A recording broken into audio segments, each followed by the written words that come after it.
آگے بڑھتے ہیں ہمارے اگلے مہمان شاعر جن کا مجھ سمیت آپ سب کو بھی انتظار ہے، ڈاکٹر سلمان سرور کراچی سے. بہت ساری تالیوں. بہت شکریہ. یہ پہلا موقع ہے کہ لاہور کے کسی مشاعرے میں مدعو کیا گیا اور اس کا وسیلہ وقاص عزیز کی محبتیں اور محنت ہیں. تو میں چاہوں گا کہ تالیاں جو ہیں وقاص عزیز کے لیے ہونی چاہیے.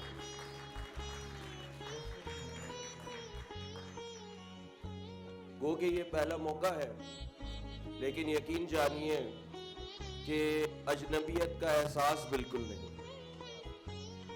کیونکہ آپ دوستوں کی محبتیں فیس بک پر اور کسی بہت مختلف حوالوں سے، ٹیلی فون پر، تحقیقی کام کے حوالے سے عدنان بشیر یہاں موجود ہیں، بہت خوبصورت کام کیا ہے.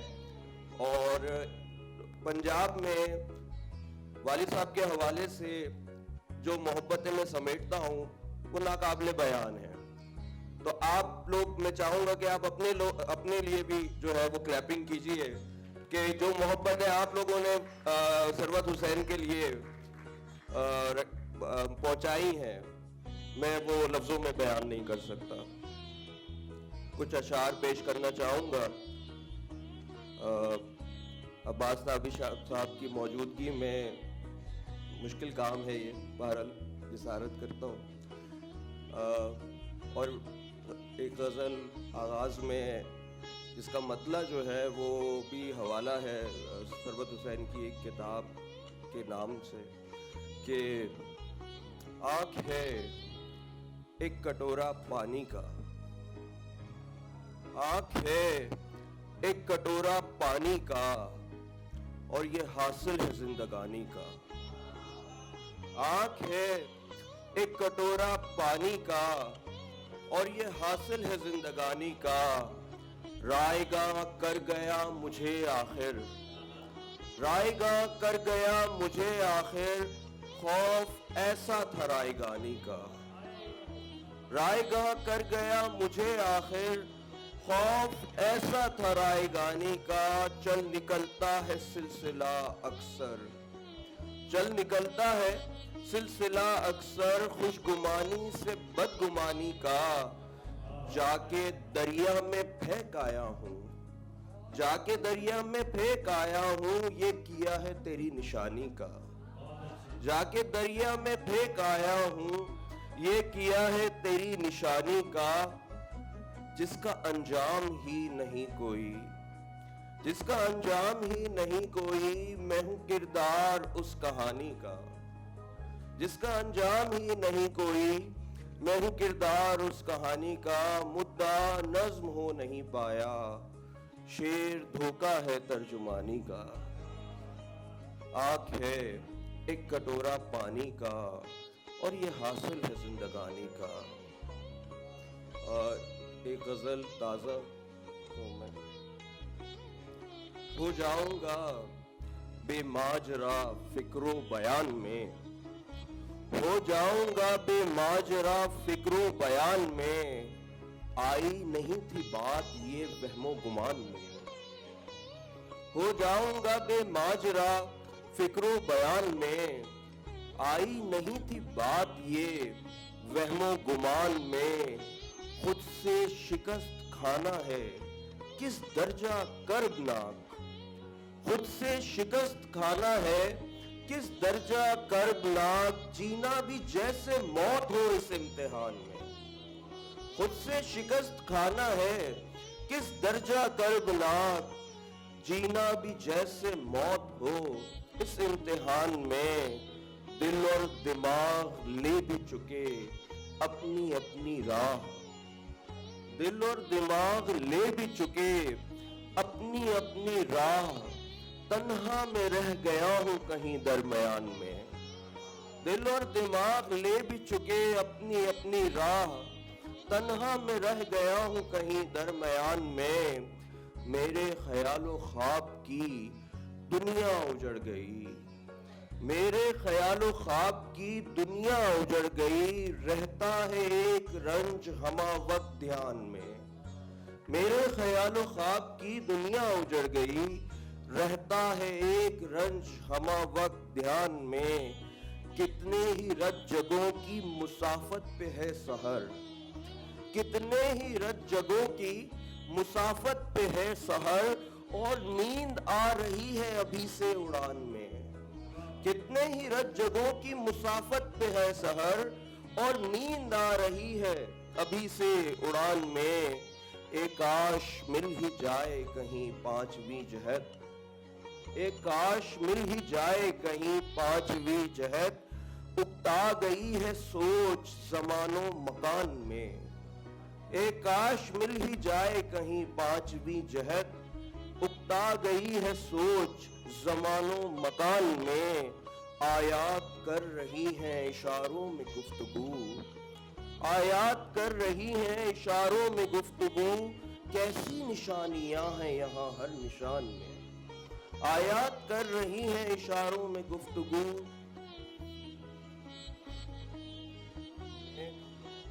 ایک نظم پیش کرنا چاہوں گا, عنوان ہے راہ روان آرزو. اس طرح سے ہے کہ سحر ہوئی تو کسے خبر تھی, اور جو ہمارے کشمیری بھائی آئے ہوئے ہیں سارے, یہ ان کی نظم ہے راہ روان آرزو. سحر ہوئی تو کسے خبر تھی کہ چاند نکلا تھا جب فلک پر تو کیا سمے تھا. سحر ہوئی تو کسے خبر تھی کہ چاند نکلا تھا جب فلک پر تو کیا سمے تھا. سیاہ راتوں میں جانے کتنے ستارے چپکے سے جھلملا کر, فصیل شب میں نقب لگا کر وفور تیرا شبی کے ہاتھوں ہی جل بجھے تھے. خلا کے پہلو میں ایسے کتنے شہاب ٹوٹے ستارے ڈوبے. کسے خبر ہے, کسے خبر ہے کہ رات جگنو چمک رہے تھے, چراغ بامے ہنر پہ ہر سو دمک رہے تھے. مگر یہ منظر کسی کی نظروں سے کیا گزرتے, مگر یہ منظر کسی کی نظروں سے کیا گزرتے. خروش کرتی وہ باد سرسر ہر ایک دیے کے لیے پیام اجل بنی تھی. بس ایک لمحے کی روشنی تھی, وہی خوشی تھی. حباب صورت نصیب ابھرے جو کہکشاں پر, زمانہ ٹکڑوں میں بٹ گیا تھا, وجود خود میں سمٹ گیا تھا. حصار ظلمت میں گرد ہوتے عمیق جذبوں کو کس نے دیکھا. ہے کوئی شاہد گواہ کوئی, کسے بتائیں سراب لمحوں کے رت جگوں میں جو خواب تعبیر ہو نہ پائے کہاں گئے وہ. محیب راتوں میں دور اجلت کا اژدہا تھا, جو خواب و خواہش نگل رہا تھا. امید و امکان کو ڈس گیا تھا کہ زہر غفلت بھرا ہوا تھا رگوں میں اس کی. یہ کون سمجھے, یہ کون جانے, ریاضتوں کی مراقبوں کی طویل راتیں گزار کر بھی جو آنکھ کھولی تو دل نہیں تھا. ایک اور نظم اور سنا کے اجازت چاہوں گا.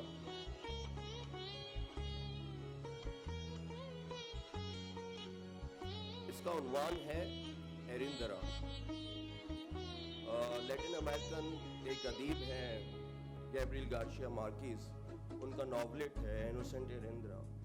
تو وہ پڑھا تو بس وہ دل چاہا کہ اس کہانی کو منظوم کیا جائے.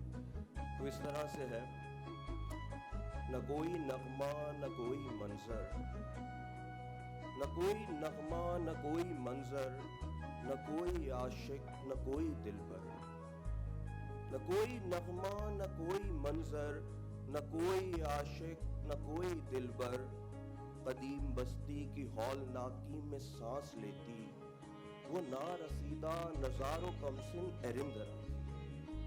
قدیم بستی کی ہولناکی میں سانس لیتی وہ نارسیدہ نظار و کمسن ایرندرا تھی, جو ایک غفلت کی سرزنش میں متاع عصمت بطور قیمت چکا رہی تھی. جو ایک غفلت کی سرزنش میں متاع عصمت بطور قیمت چکا رہی تھی. حزین بدن سے خراج دے کر جو اپنی دوشیزگی کا ماتم منا رہی تھی.